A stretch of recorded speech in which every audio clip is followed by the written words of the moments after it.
Hi church family, I'm here at the door to our wonderful church building. How blessed we are to have such fantastic church buildings, both the church building here and church house. This church building, built in 1839, has stood here for nearly 200 years, sharing the good news of Jesus Christ.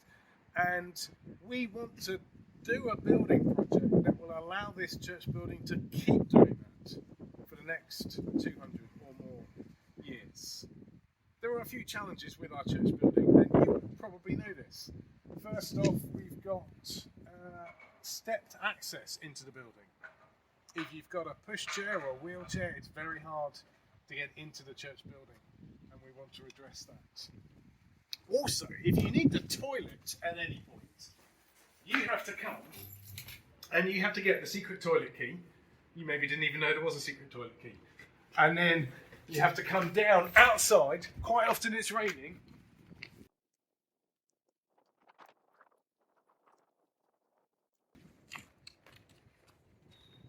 And then you have to let yourself in.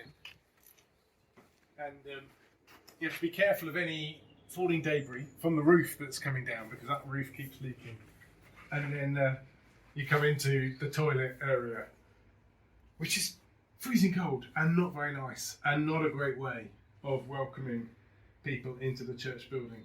If I'm honest, I've never used this toilet because my house is just over the road. But it would be a bit odd if you all came and used the toilet in the vicarage, but it is nicer. We want to improve this toilet.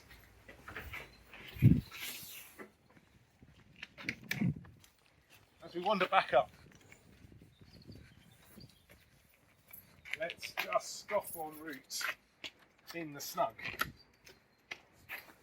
which has been amazingly improved, but it is still a tiny space. And we know on Sunday mornings this is fairly full when children get restless. We love having the children with us in the services, but we know they get restless. And so this was a temporary measure. We want to provide better facilities for our young families on Sunday.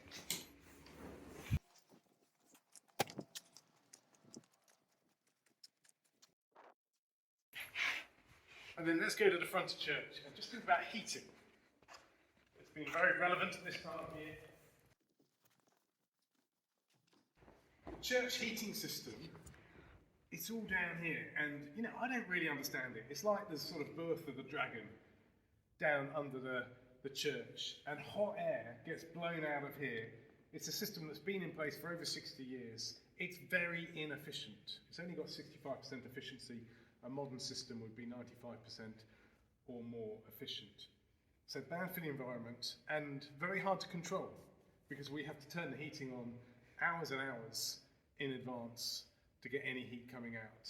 So Elliot's constantly checking the weather forecast to know when to turn this on and when not to turn it on.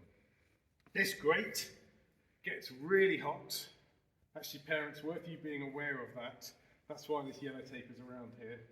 We've already had one child who's been injured on this grate, so this needs addressing.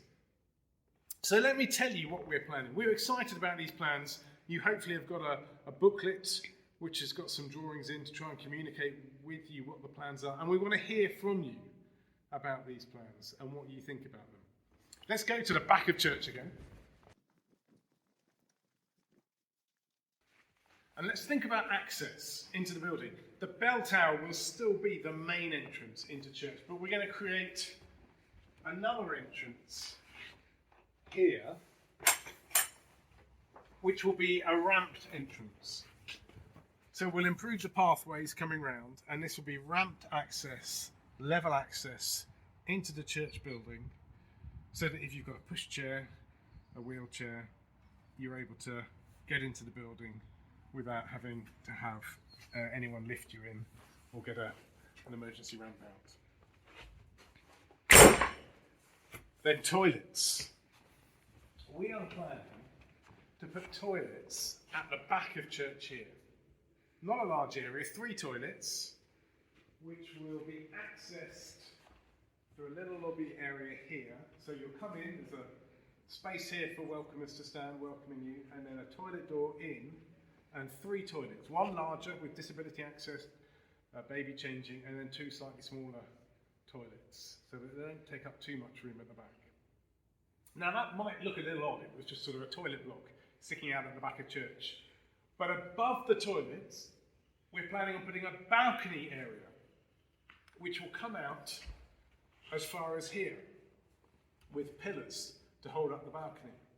You have access to the balcony by stairs. There will be stairs here, and up in the balcony there'll only be about 40 seats or so. It will slightly increase our seating capacity, which is good. We want more people to be able to fit in. But actually, it will help by housing all the AV and sound desk equipment. This is not a great place for the AV and sound desk to be, right in the way in church. So this will be up in the balcony, creating more space down below. The balcony means that when you come into church, you'll come into a slightly enclosed area. It will be a warmer welcome, and then you'll head through the pillars out into the full body of the church. And we think that will be a nice entrance into church. Let me tell you about the plans at the front of church.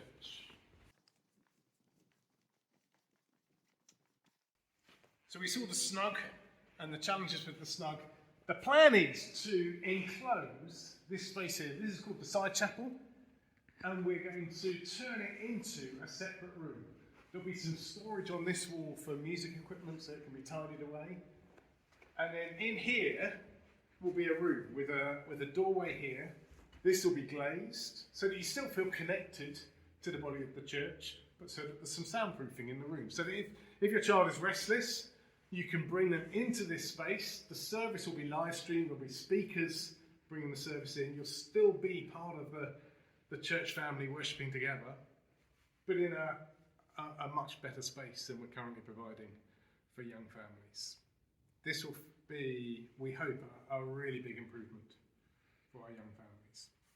While I'm here, some of you won't have even been in here. This is a little kitchenette area, and it's very old, very dated. It's not great for serving refreshments in the building, which we do after the evening service and for some events. So we'll upgrade that and improve its safety. And then finally, heating.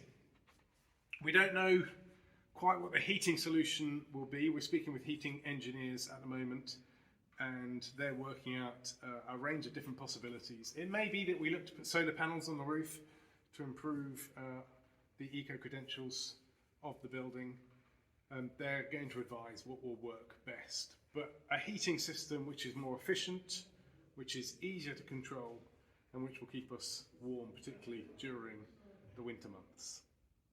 Now, we don't want this to be a church project which is done to you. We want this to be something we do together as a church family. And so we would love to hear your views. We'd love you to look at the booklet. There's a response form in the booklet. Please talk together about this and then fill in the response form and let us know what you think. We would love to hear your thoughts. Thank you very much.